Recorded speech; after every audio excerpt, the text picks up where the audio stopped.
This show is supported by Odoo. When you buy business software from lots of vendors, the costs add up and it gets complicated and confusing. Odoo solves this. It's a single company that sells a suite of enterprise apps that handles everything from accounting to inventory to sales. Odoo is all connected on a single platform in a simple and affordable way. You can save money without missing out on the features you need. Check out Odoo at odoo.com. That's odoo.com. Friends beyond the binary, ladies and gentlemen, boys and girls, it's time for the podcast that's here to keep you company and take your mind off of stuff so you could fall asleep, to be your friend in the deep, dark night, to ease you into dreamland, and keep you company.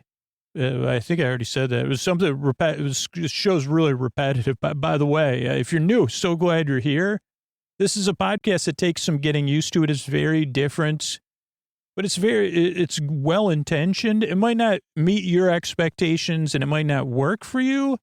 But the whole idea is I take your mind off stuff by telling you a story and never getting to the point, rambling on and on and on, so that you could get the rest you need. Because most people that listen to this show, sleep has never come easy, or people are going through a tough time.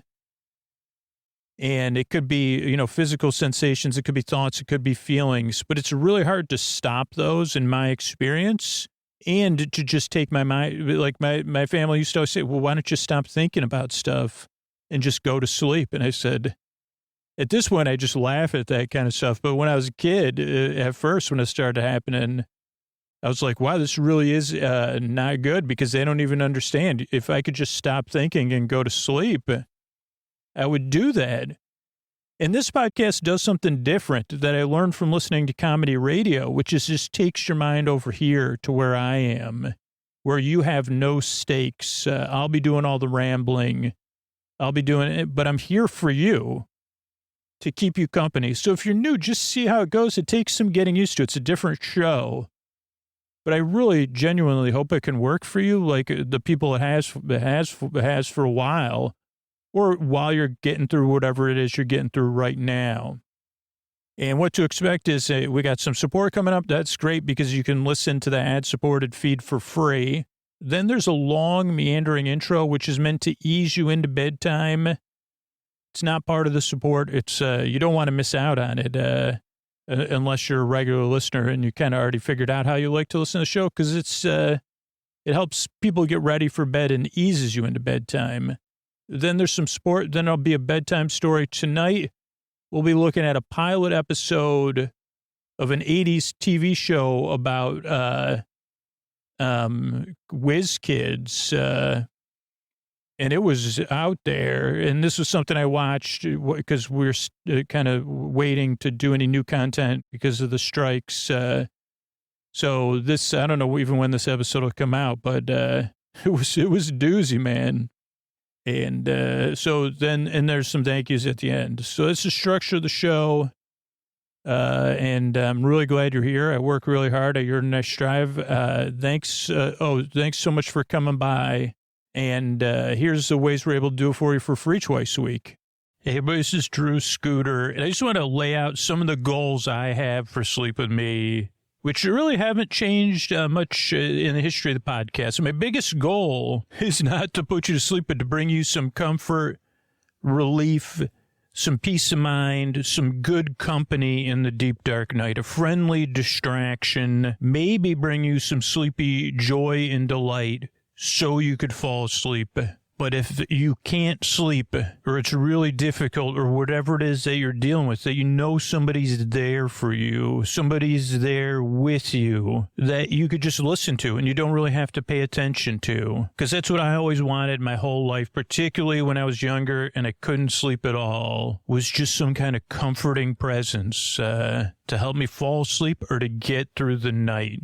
So those are the main goals of the show. I'm not sure if you share any of those goals. If you already do, you're saying, yes, Scoots, you've done all that for me. Spread the word about the podcast or sign up at sleepwithmepodcast.com/plus so we can keep doing that. And I guess the secondary goals of the show are to make sure the podcast is free for anyone that needs it who couldn't pay, or for anybody to discover it, maybe just like you did, not knowing it's out there, not knowing what it's like until they try it out a few times and they say, holy cow, I had no idea this would work for me, but I'm so glad I found it. Or for people that just need the podcast every once in a while, when they're going through a really, really tough time. Those are the secondary goals. And I guess the third level goals is I'd like to keep making this show long into the future. I'd like this podcast to keep coming out on a regular basis. So if any of those goals, the primary goals of the show, the secondary goals of the show, or the third level goals of the show resonate for you, if any of those goals impact you, could you please consider supporting the show in one of those two ways? It's so powerful. And then you could be a part of those goals coming true. You could say to yourself every single night, I let 5 people know about the podcast. I let 1 person know about the podcast. Or, and this is the truth, my $60 a year changed the entire history of Sleep With Me. My $240 a year, my $7 a month. It's what makes the difference between the show being here for free for people to discover it, to bring people that sleepy joy and delight. And I'm so proud of that. Either one will change the future of the podcast, will make all those goals come true. Just like our first episode was you make my dreams come true. This next episode coming out, this episode is a community effort, really. And if you want to be a part of that community effort, please consider supporting the show by spreading the word or supporting it directly. Thanks.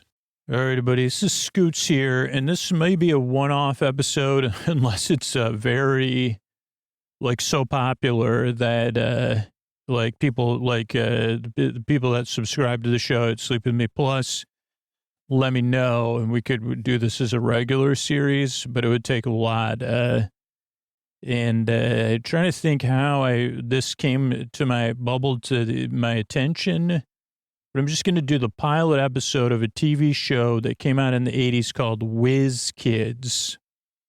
Might even take 2 episodes to do it. Let me give you some info from Wikipedia. So that you have an idea, because I don't know when it came out or anything. It's a science fiction television series aired on CBS from 1983 to 1984. And it was the same team that made Simon and Simon. I had a vague memory of seeing the show, which makes sense because I would have been too young to watch it. So maybe it was on reruns or something. There was 18 episodes, 1 season. And let me tell you, this show has some archetypal things. So if you did decide to watch this, well, that's the only downside that I'll explain in a minute. But it's challenging to try to find it, even though, so you can't watch it because it is owned by a company that has its own streaming service, because I tried to find it on YouTube, but they had made it they said, hey, we own this content, but you can't watch it on their streaming service. But that doesn't mean it won't happen.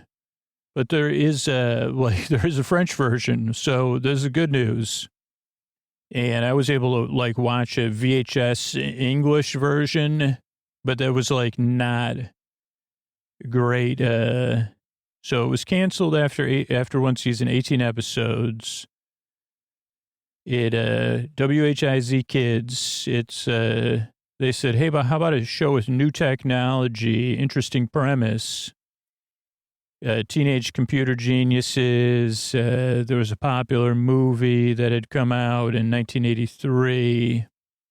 But that's what people put on it. But actually, the producers said they came up with it in 81, when the computer was Time Magazine's Person of the Year. 2020 interview.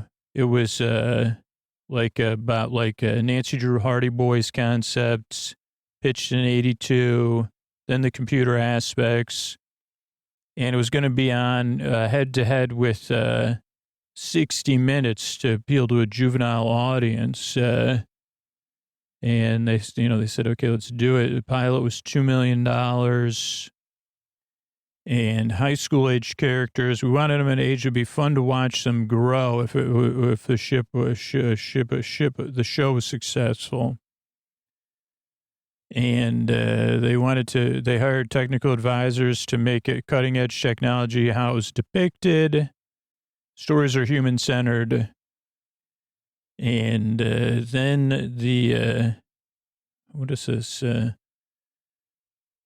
was screened, and they didn't like. They didn't want any hacking to go on, so they had to make a lot of changes. So they found they found different ways, and teens needed a moral compass. This was the 80s for sure. Teens are not allowed to access classified information. So little 80s, making it whatever. So I remember the show, and I remember it fondly. I don't know how many episodes I saw, but enough that when I saw all the main characters, I felt a fondness for them from the past. So that's my first observation. I don't think I was watching it in 83 or 84 because, again, I would have been too young. It would have been, even 8 p.m. wouldn't have been awake. So at some point in my life, I saw this, and maybe I saw it again when I was in somewhere between 16 and 24, and I was, it was like 4:20 p.m. and I was watching it. But I don't have a memory of that, but it just seems like the kind of thing that at 4:20 p.m. I would have been watching and giggling, and then also then going on a deep descent into the past, and comparing myself to the characters or whatever. But so it's a very different show, and I only watched the pilot. And tonally, and I think I talked about this in the intro, I definitely think it's too old of a show, or too vintage for the Duffer Brothers to have ever seen it. But so that's when I say it's archetypal, or has archetypal elements, because archetypal elements that you see in that Duffer, odder things and stuff, and other Goonies or whatever are in this show. And this show's pre-Goonies, definitely pre-Duffer Brothers. Let's just see. Let's look up Duffer Brothers. What do you think? Duffer Brothers are, their vintage is what, 85 maybe? 90? It's spelled with a U though, Scoots. That's just my typing, not my spelling. Duffer Brothers. 84, man, I am good. Sometimes I'm good. So yeah, the Duffer Brothers did not see the show unless they were watching it. And maybe they were watching it as 10-year-olds when I was watching it as a 20-year-old. So, okay. So any other things I'm supposed to be covering here? Okay. Well, let's say you wanted to watch this. I would recommend, so I'm going to be watching a version of it I had to track down. It seems like it's a digitized version, but it's a French version of the show, which obviously works because I don't need audio for this recording portion. The French title of the show is Les Petits Genies, so the small geniuses, I guess. And I don't know if it has, how many episodes it has on here. I mean, if you speak French, it has 12 out of 18 or 12 episodes. Oh, because there was no English DVD release. Okay, interesting. So, wow, so we're getting interesting stuff here. Okay, so the show's called Whiz Kids. My only other observation is tonally, you could see how it is in the same genre. And you could see, I guess, how it was on mainstream TV, that there was some changes made, but not with the pilot, because the pilot is tonally, it really tonally shifts a lot, which is amazing, where you get it you're thinking I don't know if you've ever watched, let's see how I can talk about one of the biggest influences for sleep with me, David L. And I don't know if you've ever watched David L's weather reports, or what are they, lottery ball picks, or of course his body of work. But there's just elements in this where You're like, am I watching?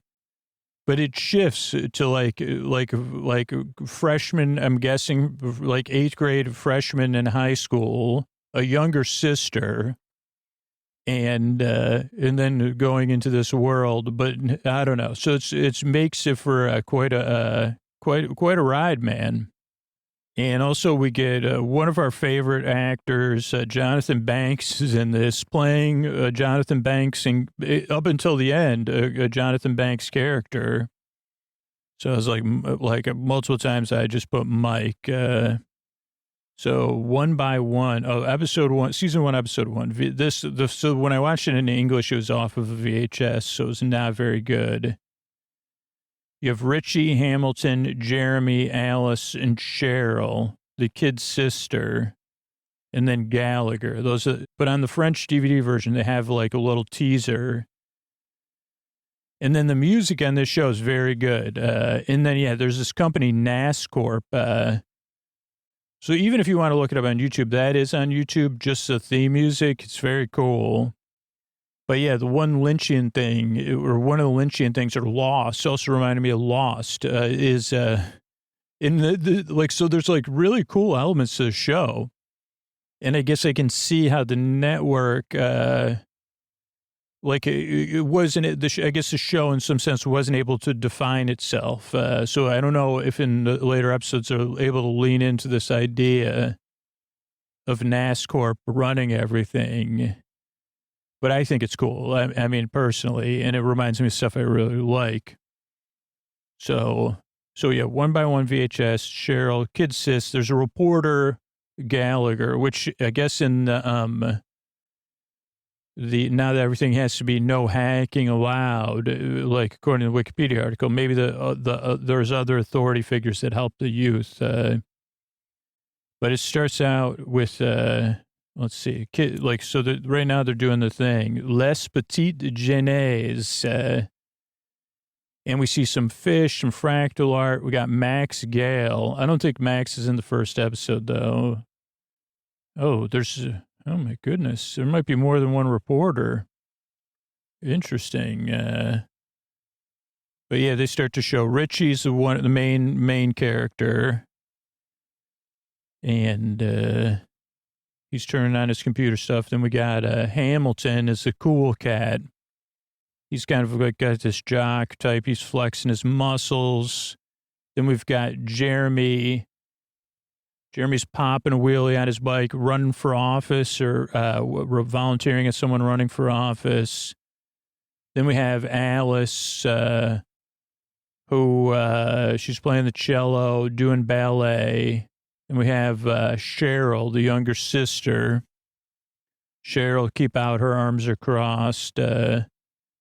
Avec Martinez. So these are the other people that, I wonder if this is the same pilot I watched. One of the characters has been entirely removed from this. I'm not joking.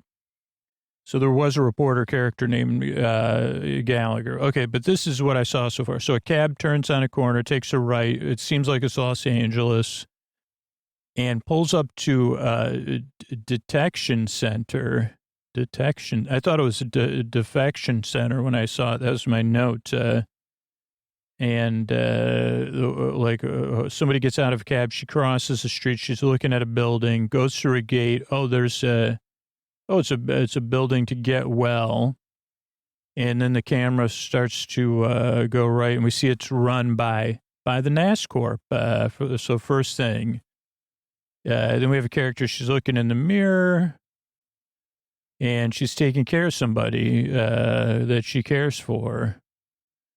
And she says, I love you. Then we see that there's a two-way mirror, and we see Mike. Mike is a doctor. And then there's the hospital manager, Mystery John Bands. I don't know what that is. 30 years gone. And they get good use of silence with this because they're proposing all these ideas. Mystery John. Oh, so there's mystery. There's a mystery here playing out. But yeah, they have really good uses. They're preparing for they're up to something, these two. The head of the facility and Mike, who's the doctor, Jonathan Banks. And they can't agree. He's like, I need you, we need more time. We need to go fast or whatever. Then we get a sky shot. That's not quite yet. They go in and Mike's like, okay, well, I'm going to be up to I want to do a couple, I want to find out some things. So, let me be charming here.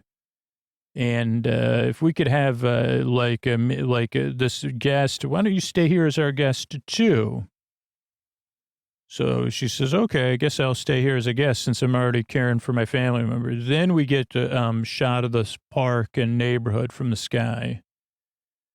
And it's a helicopter shot, but it looks like a drone shot. And we're seeing all the guest performers. Let's see. Where are we going to see it? Jonathan Banks. There it is.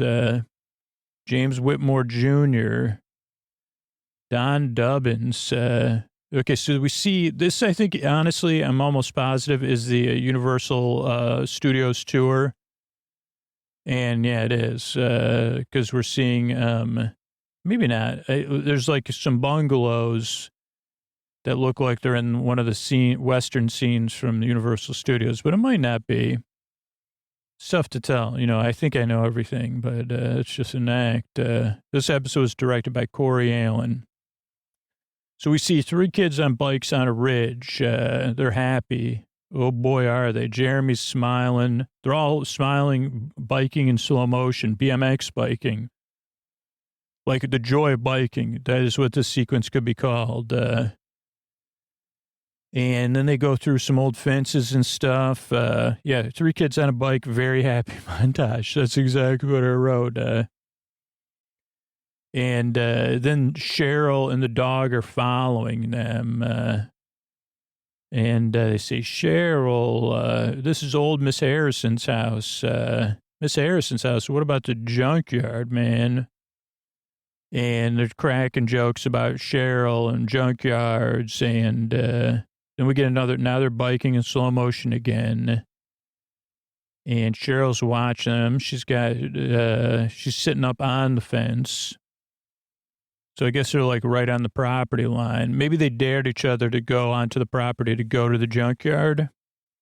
And we see the house in the background. Oh, yeah, they're popping wheelies. There's all junk, construction equipment. And now there's a road, but they get busted by somebody, a construction worker for NASCorp. Then the guy from NASCorp says, Mrs. Harrison doesn't live here anymore. And they say, we're doing construction. And Cheryl's dog finds some of the snack on, and they say, that's a surprise. And the kids kind of say, we don't like the way you're talking to us, authority figure. So they bike off. And then they go to where Cheryl's made, her dog says, I found some snacks. So they say, hey, Cheryl, what's going on? And she says, well, it's a part of a mystery. I'm like, we're going to be, this is a mystery. There's really great music. So this is kind of the first setting of okay, something's up here, something different, because it's going to be, then we have another sequence of the kids, very archetypal. The kids riding bikes, over hills, up streets, great shots. The dog's running with them. I don't see Cheryl, but they go back to the computer lab. The kid starts firing up his computer stuff. He's happy. Oh boy, he must be rich because he has a huge pool too. So, I mean, maybe it's kind of looks like an apartment complex, but he literally has his own computer room.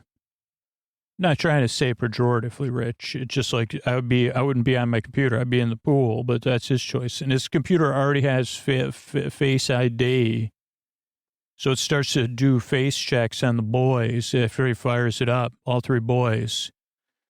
And let's see, so it's checking the boys. First, you got to put a bunch of disks in. It takes a little while to get computers started back then. So it has to do, image recognition programs starting up. So it scans them. He's very proud of his computer room. And they're like, what's the deal, dude? He goes, okay, we got to get some remote access. The Los Angeles Gazette, Gallagher is the reporter. And there used to be this term, Kilroy. I don't know what it is. I guess I could look that up, too. Okay, I guess Kilroy, it used to be it was a meme. It used to be Kilroy was here. It started with graffiti and doodles. He's like logging in his Gallagher.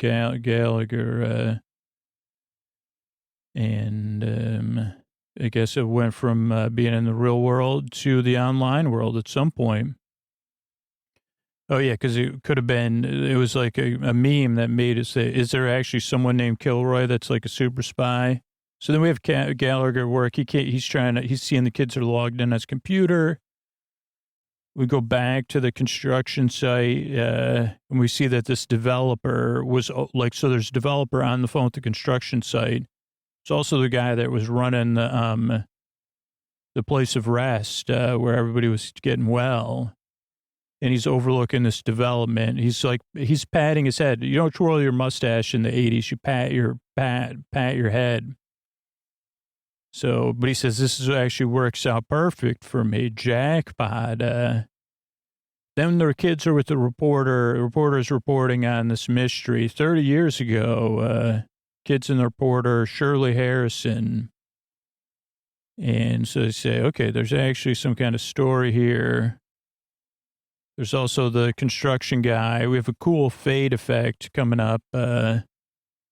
But they're like, okay, well, yeah, we zoom in on the construction guy, somebody else, and then it fades from somebody else to back where Mike's in charge, future Mike, and we see that the person from the cab is now staying there, helping instead of is being cared for at the same place like somebody she was visiting was being cared for. Then we go back. And the main kid, whose name I can't even remember, is asleep at his computer. He's in his pajamas. I guess it's morning. He slept there all night. His mom says, it's time for school, hon. And she seems very nice. Then we get like a title. Oh, then we see high school Allison, title survey, great graphics, no chase, no change. So the kid's he's got some sort of he's got some kind of data mining going, but he leaves. Maybe he's not in his pajamas. Then we see their high school, very modern, by 80 standards, ultra modern. And maybe we're at the computer lab. What do we got here? There's a door, library and use periods 2. Computer class. Allison sees them. They're using the librarian's computer to do research. And they're using a map. Oh, great graphics. Yeah, they're looking at maps and titles and deeds. And, yeah, Alma Harrison owns that. She's owned it since August 19th, 1903. Last appraised 1977, $1.3 million for the land. So they're like, wait a second, maybe this mystery has to do with the land and transfer of deeds. Allison says, why don't you look it up there? Whatever. They brainstorm together. Why don't we go ask someone as a human being? And then the bell rings, so they all run off. Then school's out, and they run into Alice again. And there's bikes, music, and then they say, well, maybe you'd like to come with us, Alice.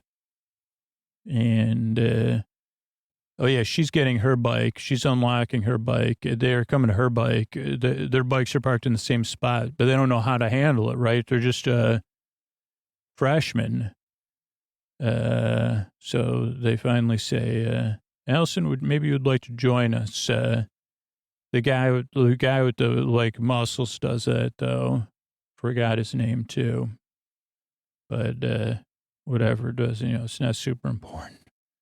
But yeah, they say, okay, then he falls down because he's hadn't unlocked his bike. Then we see another NASCORP sign. So we get the sense that NASCORP runs everything, which was kind of like one of these things back in the day. They're at NASCORP headquarters or something because we see multiple signs.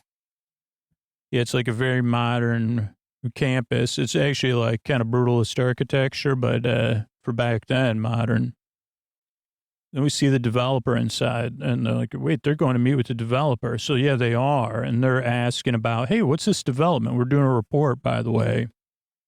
Meanwhile, the kid, one of the kids gets on the computer, like the guy's computer by the Kilroy fake password.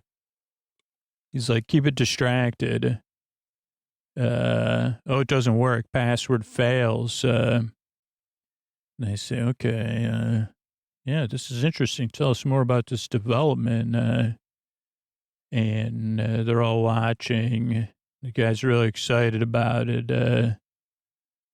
So, yeah, this is a great, great opportunity for everybody. It can be Harrison Hill's 3 plans. Be really nice playing. Try soft hacking, I saw.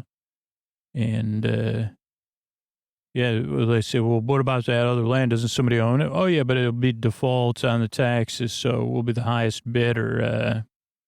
Then as the kids leave, the construction guy is there. Of course, he recognizes the kids. He says, those are those meddling kids. And they say, okay, we got to find everything out we can about these kids then. We need to know everything.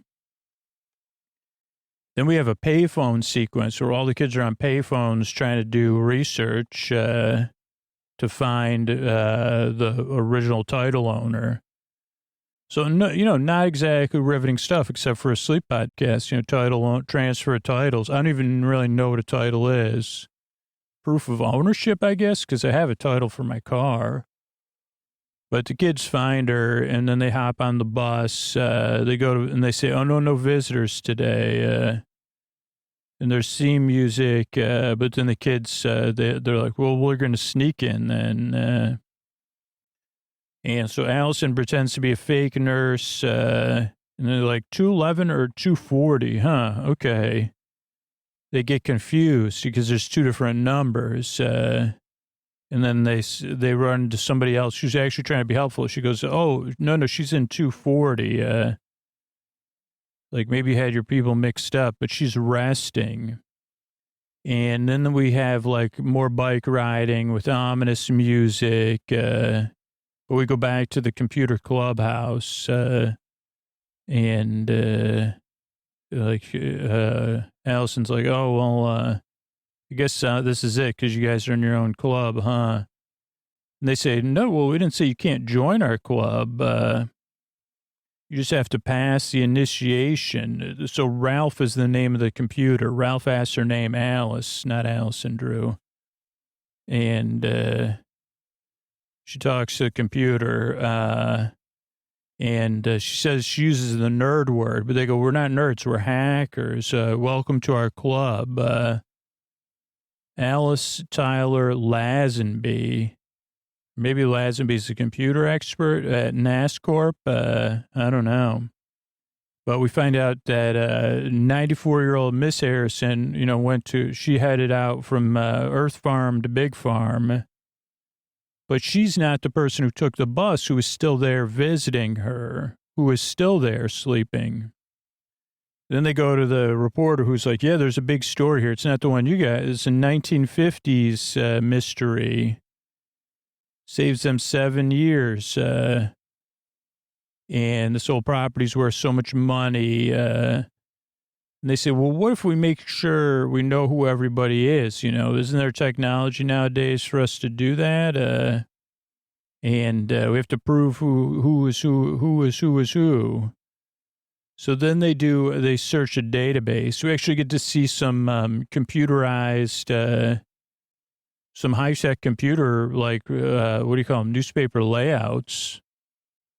And so they search the database with Ralph. And then we see there's even a NASCORP food service. that runs the vending machines, because the vending machine doesn't even work right. Then our lead character is home. His mom says, "Why are you going to join us for dinner?" "No." "Did you do your homework?" "Yes." "Did you do your chores?" "Yes." Mom. "Well, how about, can you bring me dinner, Mom?" So mom is supportive of her son's interests. And he's got a computer arm that kind of feeds him dinner or dessert. So looks like he's having millionaire shortbread.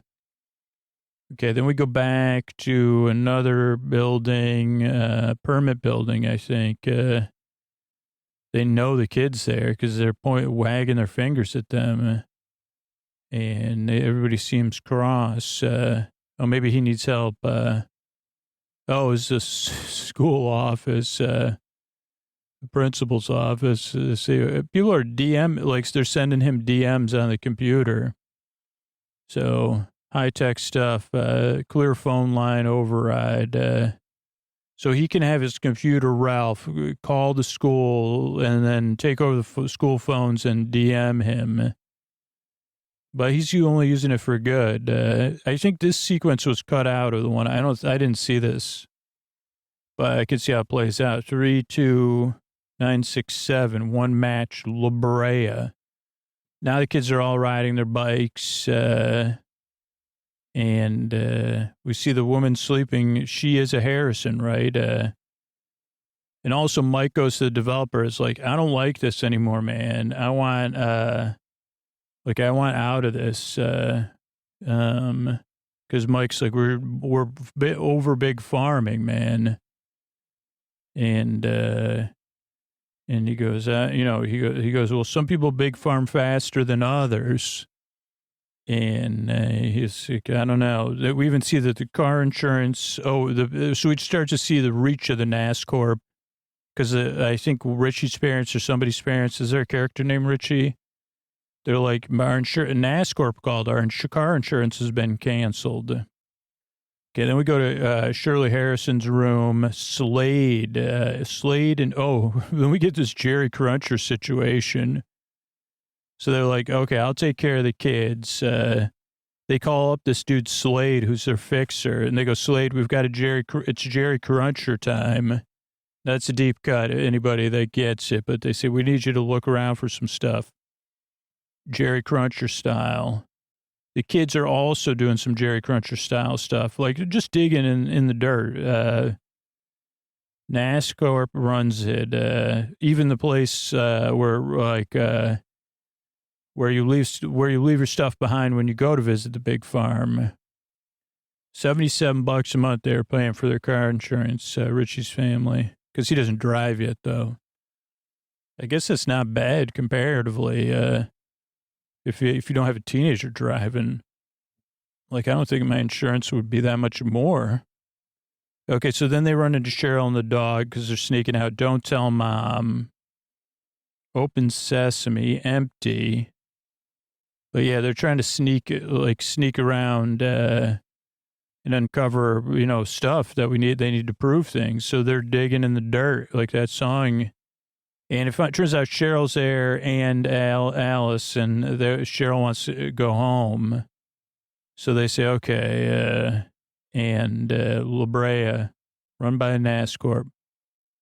And then I think the kid, the good-looking kid, is like, the kid with the muscles is like, "I'll take Alice and Cheryl home." And then Slade appears and says, "I'm going to take care of everybody else." And he says, I'm not going to have any trouble with it either. Then we go to a place like they used to have back in the day where they say, "Hey, like Springfield on The Simpsons." So he takes the kids to Springfield, like a place like Springfield. But he just gets the two boys, Jeremy and Richie, I think. And he says, "Yeah, I'm going to bring here," got the construction guy and the developer. He says, "Let's just leave these guys here. Don't cause us any more trouble." But it's like, it actually just looks like an office building downstairs or something. Only Also, Richie has on, what are those called? Docksiders? What are those boat shoes? He finds a computer like in storage. Then we get this transcendent music. The monitor is the computer. It's huge. It has coaxial cables, I think. But he needs to run a password breaker. He writes his own code to break the password so he can log into the computer or the network. Which I guess technically, depending on what their rules were, like you're just creating a program to plug in different passwords, right? And he's already at BB something when it gets the right password. Then he turns the air conditioning off and the heater on. Then the sprinklers on. Shuts down the telephone systems. Then there's more music. The model like gets ruined. And there's just because of rain and too much heat, there's total chaos. Right now he's programming his password cracker. Everything, the elevator shuts down because of the sprinklers. The developer gets on there. Hacking in the rain, man. BB, okay, we're almost there. BBLH, it's the last thing I saw. I guess that worked. The kids don't show up to school, so that's when everybody else knows something's up. Oh, so A, B, B, B, B, B, D, B, B, F, H, rejected, passwords rejected, B, B, O, Q, or O, R, or Q, R, triple B, Q, R, triple B, O, R. Oh, I just missed it. I can go back 15 seconds, right? Yeah, and then, Richie DMs the whole school after he hacks everything in the building. So he sends the entire school a DM back when there wasn't such a thing, or an IM, I guess, even when there wasn't such a thing as IM. Password accepted. Bingo, buddy. BBB OR. And the kid with the muscles, he says, oh, we'll take my brother's car. Funky one way or another, 8-bit music, bad driving on the freeway, too slow. Kids get out on the run, NASCORP, Hollywood sign. So the kids even fire hose, like, because they're trying to get away, and then they fire hose the people chasing them. Then Mike gets busted by the reporter. And he says, what's your name, Rapunzel? Did we just get busted by a bunch of high school students? And they pause on computer coupons? I don't know what that says, so let's go through it. Okay, right now we've got the guy calling the reporter saying, back off, man. And then the phones go out, the developer. He's trying to hang up the phone. Then the heater's on, and then it starts, none of the phones are working. People are like, I can't do my job without a phone. And then the sprinklers go on, and people are literally running around like they're in the musical Wicked, like, but that was not even real anyway. So they're like, Jeremy tries to cover the computer so they can finish hacking. But otherwise, people are literally that work in this building are running into each other. And this model is so poorly made that it just melts and falls apart in the rain. So you should have had more budget there. For some reason, the people that are there to respond are driving up the staircases because I guess it's not accessible any other way. And they're even climbing and stuff. Like it literally is like the entire company melted down because of heat and sprinklers. And the one developer's like, I got to get my model glue. He rushes to the elevator, pushes everybody out of the way.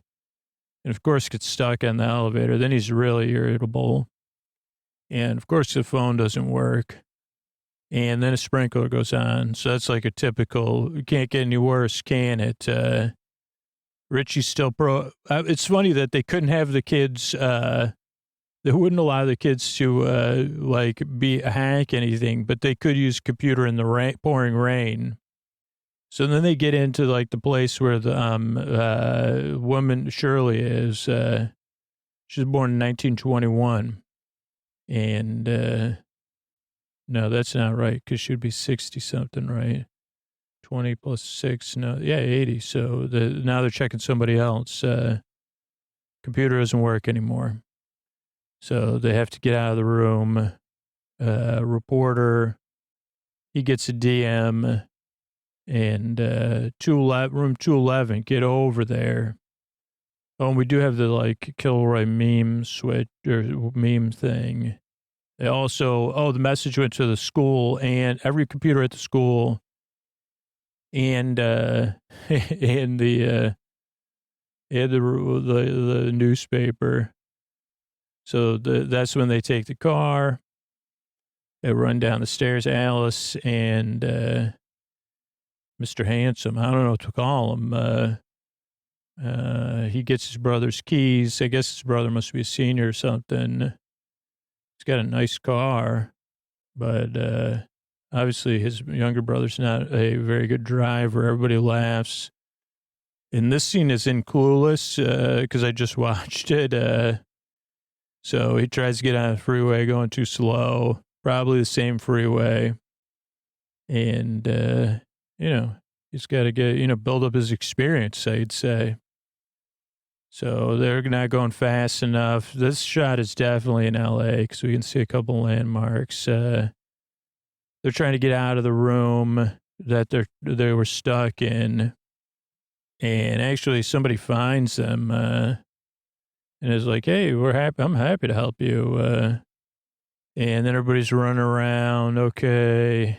That's when the construction worker sees the two boys, and the developer, and they say, come on, grab those kids. So that's when they make their move, and they go to the Hollywood NASCorp sign, and then they use, fire hose to hose everybody that's chasing them, and they hose down the NASCorp sign. And, everybody's running around a bit, and thinking they're going to, put a stop to it, but they're not. And actually it's very foamy, and the kids are laughing hysterically. So they must have been having fun, or they're just really good at acting. A lot of high-fiving that goes on in the 80s shows, too. They take NASCAR corporate bikes, like, to get around campus, which is, I don't know. But this is such a great digital edition. Reporter pulls up at the place for care. Reporter's running. He runs in the gate, runs up the staircase. Kids are on their bikes, the NASCAR bikes, 10 speeds. The high school, the other two the Alice and the guy, they just park on the side of the road with the brother's car. Just as the 10 speeds from NASCAR are arriving, the reporter's running to the bedroom, but they're like, another person that was like in on it is like trying to stop him. She says, see, the room is empty. There's nothing going on here. And that's when all the kids arrive. So they have her and they say, there's something going on here. Everybody has their hands on their hips. Everybody. And the other woman says, like the nurse says, aren't you looking for the lady down the hall? And so she totally like ruins the surprise. She's in the hot tub room.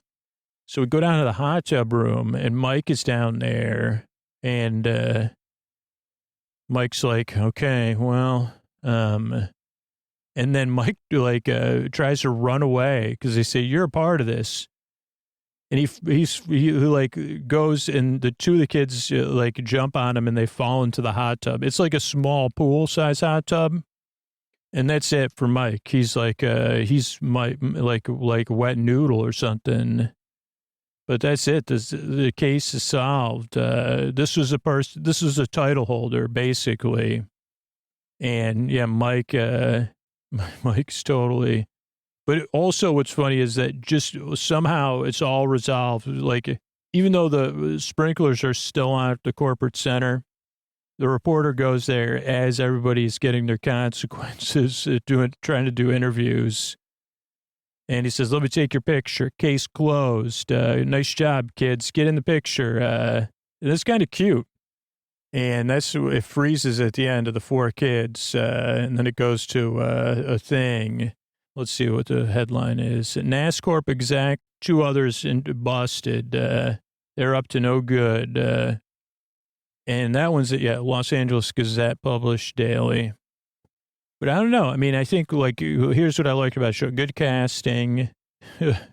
Like, I like the NASCORP mystery.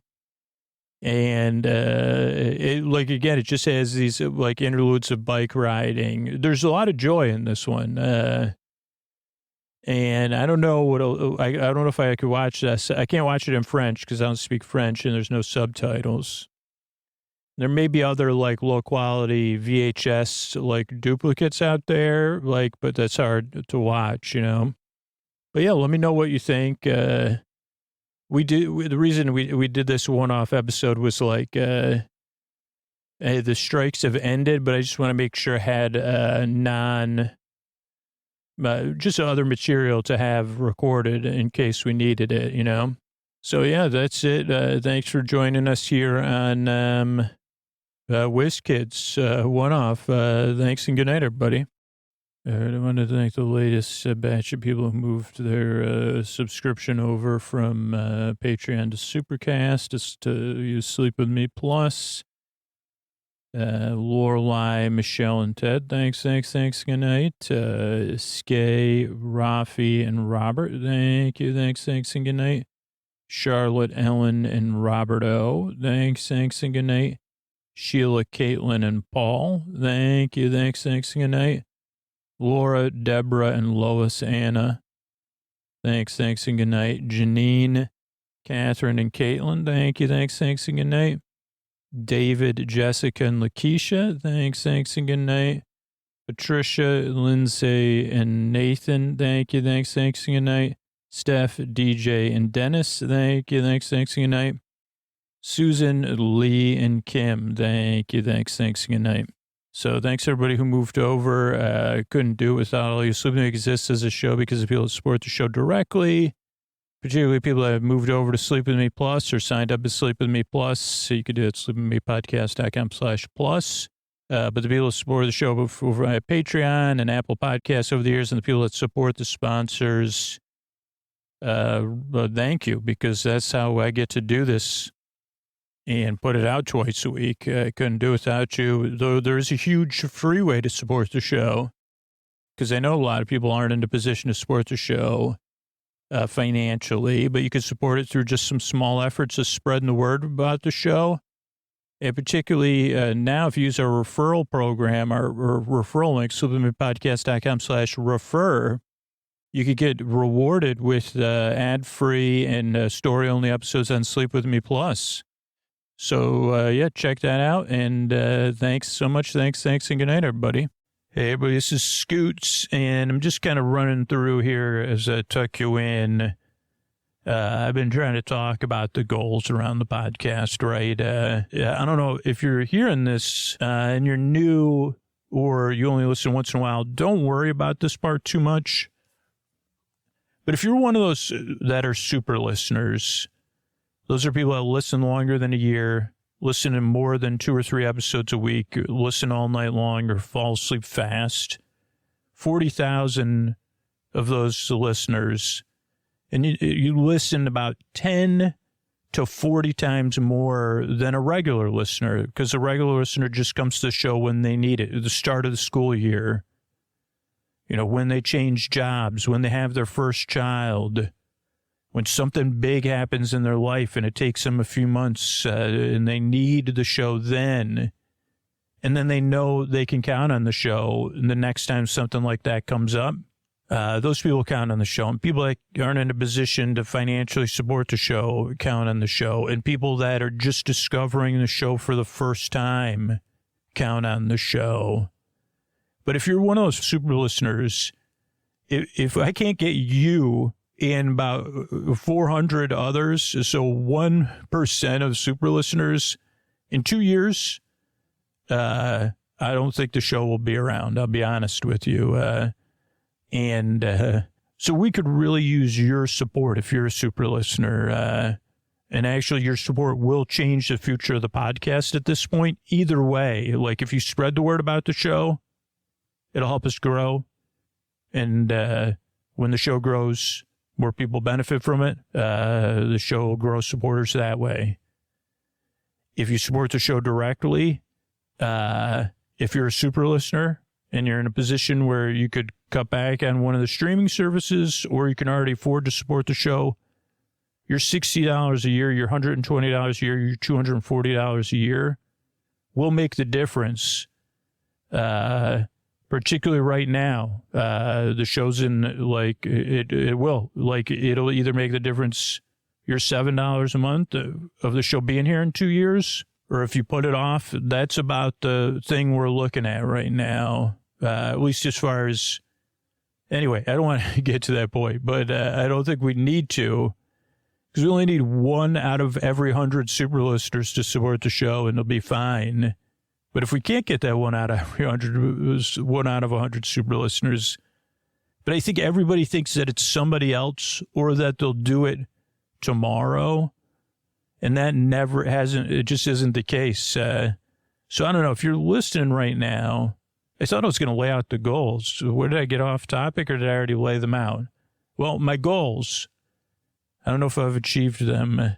In these post rolls, I'm like a little more freeform. My goals with the show is to bring you relief, to bring you comfort in the deep dark night. So if you're still listening to this, don't worry.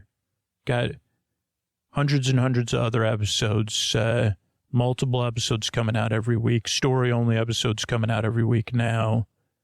Past 2 years, we finally reached the goal of having 5 different things come out every single week in the listener ad-supported versions of the show, so that you have stuff. So, yeah, that's pretty cool. And what was did I have a point? I got mixed up. But my goal is for the podcast to be here, to bring you comfort in the deep dark night, to bring you relief, to bring you distraction, to bring you sleepy joy and delight, to either help you fall asleep or to know somebody's there to be with you when you can't sleep, that you could count on, that's there to distract you. That's the biggest goal of the show, is to be there for you and for people around the world that count on this podcast. That's what the show really means to me, because I record the podcast now in the same room I couldn't sleep as a kid. And even though I was in a house of people, even though I shared the room with my brother, I felt like I was on my own. And I just wanted to know someone was there that understood what that was like, to just sit with me and to offer me some kind of relief. And that's not, I mean, it's really not possible except through the magic of podcasting. And that's why the show's so important to me, and why I get so strong feeling about this stuff. So, yeah, so there's that. That's the biggest goals of the show. Second biggest goal of the show is that it's free for anybody to find it and to use it and discover it, like just like you discovered the show. Because it was free. It's so different, and it only works for the people it works for. It being free, and being able people to be able to take 2 or 3 tries to get used to the show makes all the difference, right? And it's out there free now for anybody to discover it, that it's going to help. Because it only helps the people it helps. I think I keep saying that again and again and again, but it's like no one has any idea that something like this exists until they find it, and that they may have a vague idea that something like this would help them, but until they see it helps them. And the only way that works is the show's free and available for them to find it. And then there's people who just can't support the show for whatever reason, and they count on the show too. Some of them are super listeners, and other people just discover the show when they need it. They listen to it time to time whenever they need it. Maybe I already talked about that too, but having the show free makes a big difference in a lot of people's lives. And then I would love to keep working on this podcast, keep making new episodes, stay on as a host and all the other work I do on the show. I'm not ready to let go of this podcast. I'm not ready to give up on it. And every time I kind of push, I'm trying a little bit different now to be as clear as I can. Like, what's in it for you to feel great and amazing, right? The relief and the comfort in the deep, dark night you get from this show on a regular basis, and somebody else out there. In fact, 99 other people out there, their comfort and joy and delight. Like if you're an all-night listener and you support the show, you're supporting it for 99 other all-night listeners. If you fall asleep fast, you're supporting it for 99 other fall asleep fast listeners. And then all the other people that listen, the regular listeners, the non-super listeners. But yeah, like realistically, those low-level goals, I guess I already mentioned the goals. I think this is my second thing. Those are going to be the ones that are going to be the toughest over the next year or two. Because, I don't want to move on from the show or turn it over to another company or something like that. I love the challenge of making this podcast and being here for you. So if you're listening right now, you are the only person listening and paying attention right now, particularly if you're a super listener. Please consider supporting the show directly at sleepwithmepodcast.com/plus, sleepwithmepodcast.com/plus, or by spreading the word about the show. If you're a super listener, consider letting a person know on a regular basis. Because once you hit 100 people, then one of those people will be able to support the show, and you'll change their life too. You'll be the person bringing people sleepy joy and delight, comfort in the deep dark night. So thanks so much.